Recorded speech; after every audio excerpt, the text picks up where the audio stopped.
Hi everyone, welcome to another video. इस video में मैं बात करूंगा कि गूगल एड्स में मैंने क्या वो चीज़ें की है जिससे मैंने देखा है कि मेरा कॉस्ट पर क्लिक 60% तक कम हो चुका है compare to how it was previously during my 60 days challenge. तो मैंने क्या ट्विक्स किए which you can do, which you can experiment and see आपके रिजल्ट्स कैसे हो रहे हैं। तो मेजर चेंजेस यहाँ पर मैंने क्या किए थे कि अब अगर लेट्स से गूगल एड्स में अब जिसको पता है कि we will be charge based on clicks. अगर 10 लाख लोग भी अगर आपका ऐड देखे, you will not be charged, you will only be charged only and only if people click on your ad and go to your landing page या जो भी आपका कॉल टू एक्शन होता है, कॉल करना हो सकता है, लोकेशन देखना हो सकता है, what ever it could be. So during the challenge मैं गूगल की चीज़ फॉलो कर रहा था क्योंकि गूगल की एक स्ट्रेटेजी फॉलो कर रहा था। मैं बताता हूँ कि क्या हो रहा है। लेट्स से फेसबुक में ये हो रहा है कि फेसबुक ऑडियंस की कॉन्सेप्ट को धीरे धीरे धीरे करके हटा रहा है, जहाँ पर वो कर रहा है कि यार algorithm smart enough to target based on आपका कैंपेन में आपके क्रिएटिव क्या कह रहा है, आपके क्रिएटिव की मैसेजिंग क्या है, बेस्ड ऑन विच वो ऑडियंस से दूर हट रहा है कि आप ज़्यादा ऑडियंस मत डालिए। That's what Facebook wants. What does Google want? Google is pushing you towards getting more, putting broader, broad targeting करने से तरफ वो पुश कर रहा है। But I have to do more research कि is it really something that is working right now, is it full fledge वो चीज़ इन एक्शन आ चुकी है। नहीं, वो तो पुश तो कर रहा है, वो सजेशंस में कह रहा है, बट रिजल्ट्स में मुझे काफ़ी ज़्यादा फर्क दिख रहा है if I am using broad targeting versus when I am not using broad targeting.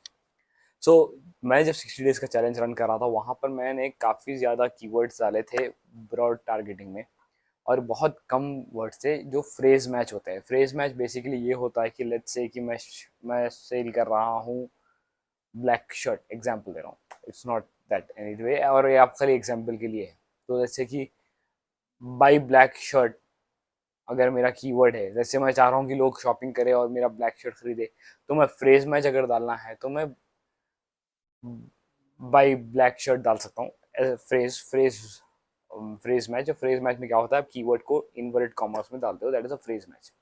या मैं सिर्फ डालता हूँ ब्लैक शर्ट और उसे ब्रॉड मैच में रख देता हूँ, तो it can, whoever is searching something related to black shirt or maybe in and around that stuff, उन्हें वो ऐड दिखता है। हो सकता है कि लेट्स से मैं बी टू सी वेबसाइट हूँ पर मेरे पास बी टू बी इंक्वायरीज के लिए लोग लैंडिंग पेज पे आए और निकल जाए। बी टू सी अगर मैं बी टू बी वेबसाइट हूँ, बी टू सी वाले आ जाएंगे ब्लैक शर्ट ढूंढते हुए। उससे ये होगा कि इवेंचुअली ऑडियंस मिसमैच हो जाएगा। ऑडियंस मिसमैच किस तरीके से, कहीं एरर दिख के नहीं आएगा, but that is our simple terminology जिससे हम समझ सकते हैं कि ये हो रहा है कि जो बी टू बी वाले लोग आ रहे हैं वेबसाइट पे, बी टू सी वाले वेबसाइट पे आ रहे हैं। सो इससे ये हो रहा है कि बी टू बी वालों के लिए अननेसेसरी ट्रैफिक आ रही है, अननेसेसरी क्लिक कर रहे हैं लोग who are not even interested in B to B business, और vice versa B to C में वो लोग जाएंगे जो बी टू बी के लिए कोई चीज़ ढूंढ रहे हैं। इससे ये होगा कि आपका बजट स्पेंड होगा, गलत ऑडियंस आएंगी, आपका एनालिटिक्स ऊपर नीचे हो जाएगा, आपका सारा marketing budget will go for a toss. That was what was actually happening for me in my B2B campaign. तो इतना एग्जैक्ट ऐसे नहीं हो रहा था बी टू बी कैंपेन में। जब मैंने ब्रॉड टारगेटिंग की थी, ब्रॉड टारगेटिंग में काफ़ी मैंने लॉन्ग टेल कीवर्ड्स रखे थे which is very specific to people want having higher buying intent. Higher buying intent का मतलब ये होता है कि कोई बंदा ढूंढ रहा है कि बाई बल्क ब्लैक शर्ट बोल के कोई सर्च कर रहा है, तो उसका इंटेंशन है कि बल्क में ब्लैक शर्ट खरीदे। तो उस कीवर्ड को अगर मैं डाल रहा हूँ, it is more intent specific, पर because of broad targeting it was even showing to an audience who is probably not even looking for bulk, और maybe not that high purchase intention उनकी नहीं थी। तो उससे मुझे ये हो रहा था, though I was getting good quality leads, but still दो इश्यूज आ रहे थे। Initially I was getting good leads and then leads की क्वांटिटी कम होना शुरू हो गई। And then when I was doing the complete heat map analysis, मुझे ये दिख रहा था कि काफ़ी लोग आ रहे थे, 5-10 सेकंड वेबसाइट पे ऊपर नीचे स्क्रॉल कर रहे हैं, बाउंस बैक कर रहे थे, जिससे मुझे ये अंदाज़ा हुआ कि I was getting in people who are irrelevant for me. Because initially तो अच्छी क्वालिटी की लीड्स आ रही थी, बट व्हेन अब बजट बढ़ता गया, Google wanted to expand its audience, this is the problem that I started encountering मेरे ad campaigns में, जिसकी वजह से मैंने कुछ कीवर्ड्स पॉज कर दिए थे, कुछ कीवर्ड्स हटा दिए थे और इंटेंट बेस्ड कीवर्ड्स डाले थे ब्रॉड टारगेटिंग में ही। तो हो ये रहा था कि ब्रॉड टारगेटिंग से सबसे बड़ी चैलेंज, अलग टाइप के लोग भी आ जा रहे थे। सेकेंड जो इशू आ रहा था कि मैं जब ब्रॉड टारगेटिंग कर रहा हूँ, लेट्स से कि मैं, क्योंकि मैं टारगेट इंप्रेशन शेयर के थ्रू यूज़ कर रहा था अपना कैंबिट स्ट्रेटजी, तो वहाँ पर ये हो रहा था कि मैंने मैक्सिमम अमाउंट लेट से डाला है 100 रुपये, will be the maximum amount that I am ready to bid for that particular keyword, क्योंकि इन दी एंड गेम होता है, बिडिंग वॉर होती है। आप एक कीवर्ड के लिए बिड कर रहे हो, आपका कॉम्पिटिटर भी बिड कर रहा है। लेट से आपके कॉम्पिटिटर ने मैक्स 50 रुपये स्पेंड करने का डिसाइड किया, आप 100 रुपये कर रहे हो, तो 51 रुपीज़ या 55 रुपीज़ या वॉट एवर इट इज़, आप बिडिंग जो हम जैसे देखते हैं बिडिंग जो होती है उसमें आप जीत जाते हो और कॉम्पिटिटर की जगह आपका ऐड दिखता है। बट हो सकता है कोई कॉम्पिटिटर आपसे भी ज़्यादा डाल रहे कि वो और भी ज़्यादा बिड कर सकता है, तो उसे चले जाएगा आपका, मतलब वो ऐड उसका दिखेगा। एंड ये नहीं हो सकता कि आप 100% ऑफ द टाइम आपका ही ऐड दिखे, आपसे ऊपर कोई होगा नहीं बिडिंग में। That is an unrealistic expectation to have. तो लॉन्ग स्टोरी शॉर्ट वो ये रहा था कि लेट्स से मैं 100 रुपये रख रहा हूँ मेरा मैक्सिमम कॉस्ट पर क्लिक, तो 99 रुपीज़ या 100 रुपये भी लग रहे थे two for each click basically broad. अब I don't know what is the math going on behind. हर क्लिक इज कॉस्टिंग में 100 रुपीज। एग्जाम्पल बता रहा हूँ, 100 rupees not figure, just for better understanding बता रहा हूँ। तो मुझे लेट्स से 10 क्लिक आ रही है, तो 100 रुपीज के हिसाब से 1000 रुपए स्पेंड हो रहे हैं, सिर्फ 10 लोग आ रहे हैं। मैंने बोला यार ये क्या हो रहा है, तो मैंने उसे बिट को थोड़ा एडजस्ट किया था। लेट्स से 100 की जगह मैंने 70 कर दिया और उसको देखा, तो फिर 70 तक भी आ रहे थे, लोग आ रहे थे, 70 वाले आ रहे थे। पर कुछ लोग ऐसे होना शुरू हो गया कि लेस इंटेंट के आना शुरू हो गए, लीड क्वालिटी खराब हो गई, लीड्स की क्वांटिटी कम हो चुकी थी।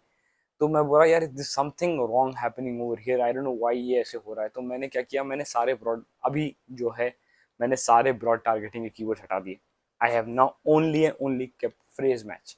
सारे ब्रॉड टारगेटिंग हटा दी, या शायद एक गिनती के एक दो या तीन होंगे मैक्सिमम ब्रॉड टारगेटिंग अगर कोई कीवर्ड्स बाकी है मेरे कैंपेन में। उससे मुझे क्या फायदा हुआ, व्हाट आई सॉ इज की रेलेवेंट पब्लिक आना शुरू हो गई काफी ज्यादा, क्योंकि मैं फ्रेज मैच यूज कर रहा हूँ। Cost per click let's say जो मेरा 100 रुपये पहले आ रहा था, now it has come down to 20 rupees.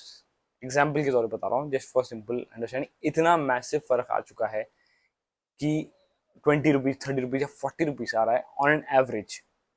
तो मुझे काफ़ी ज़्यादा डिफरेंस दिखा कि मैं जब फ्रेश मैच पे शिफ्ट किया, एक लीड ज़्यादा आ रही है, लैंडिंग पेज पे लोग ज़्यादा आ रहे हैं उसी बजट में जो बजट पे मैं पहले यूज़ कर रहा था। तो लोग बढ़ गए, लीड क्वालिटी बढ़ गई क्योंकि लीड्स आना बढ़ गए, और उसके बाद कॉस्ट पर क्लिक भी काफ़ी कम हो चुका है when I am started using phrase match. So if you are struggling in Google ads और आपको आ रहे हैं कुछ ऐसे टाइप के लोग आपके लैंडिंग पेज पे, जो हो सकता है आपका बजट एक तो ज़्यादा एग्जॉस्ट हो रहा है, ज़्यादा लोग नहीं आ रहे हैं, and you are seeing Google ads में हम देख सकते हैं क्लिक्स किस वर्ड से आ रहे हैं। यू स्टार्ट सीइंग कीवर्ड्स जहाँ पर इनवैलिड यू नो, जैसे कि मैं बोल रहा था बी टू सी वाले फ्रेज से आपका ऐड अगर दिख रहा है, you can see all that stuff in your Google ads dashboard. तो वहां पर देखिए, डेटा को अंडरस्टैंड करिए and make tweaks accordingly. But be very sure कि what you are doing, because I am well experience, I know कि what I can do. अगर यहाँ पर मेरा परफॉर्मेंस डिप हो रहा है, how will I bounce back to the other words. अगर आप बहुत सेफ खेलने वाले हो तो आई वुड सजेस्ट आप जो भी ब्रॉड मैच के वर्ड्स को अगर आप डीएक्टिवेट करने वाले हो या पॉज करने वाले हो, save them in an excel और download them, keep it somewhere safe and then start playing the phrase match game. क्योंकि अगर आपके बिजनेस में फ्रेज मैच से परफॉर्मेंस डिप होता है, you can at least fall back to the existing thing which was giving you fine results, rather than आपका पूरा result को जीरो कर दोगे। आप अगर इफ इन केस में वर्स्ट कम वर्स्ट सिनेरियो की बात कर रहा हूँ, अगर if in any worst case scenario आप ब्रॉड मैच से फ्रेज मैच पे आते हो, आपकी परफॉर्मेंस कंप्लीटली ब्लो अप हो जाती है, you start seeing leads quality falling down, leads नहीं आ रही है, क्लाइंट पूछ रहा है यार कल तक अच्छा चल रहा था, कल तक तो ढंग का चल रहा था, अब तो वो भी नहीं चल रहा है। तो you don't have to be in a state of shock. आप बैकअप में रखिए और you start a new campaign, या आप वो कीवर्ड्स को पॉज कर दीजिए and add new phrase match keywords. अगर आप लेट्स से ब्रॉड टारगेटिंग कीवर्ड्स को पॉज करते हो, you can turn them back on. क्यों? आपको कैसे पता चलेगा कि कौन से ब्रॉड मैच के कीवर्ड्स आ रहे थे? You can do simple date filter रख सकते हो, आप 1 महीने का डेटा रख सकते हो, वहां से आपको दिखेगा कि कौन से वर्ड्स बहुत ज़्यादा क्लिक कर रहे थे पहले, before you pause the broad targeting words. तो you have two options to be very safe. Option number one, you have three options to be very safe if you want to play this game. What I have just told you, phrase match wala.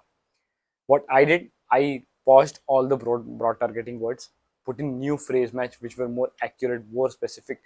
एक the day I did that, that day itself there was a massive dip in the performance, but next day से बढ़ता गया and now it is way above the performance which I was getting previously. So आपको ये भी रखना है कि आप जब कुछ tweak करते हो, Google को समझना पड़ता है कि हो क्या रहा है, and based on which आपका performance हो सकता है एक या दो दिन dip करे.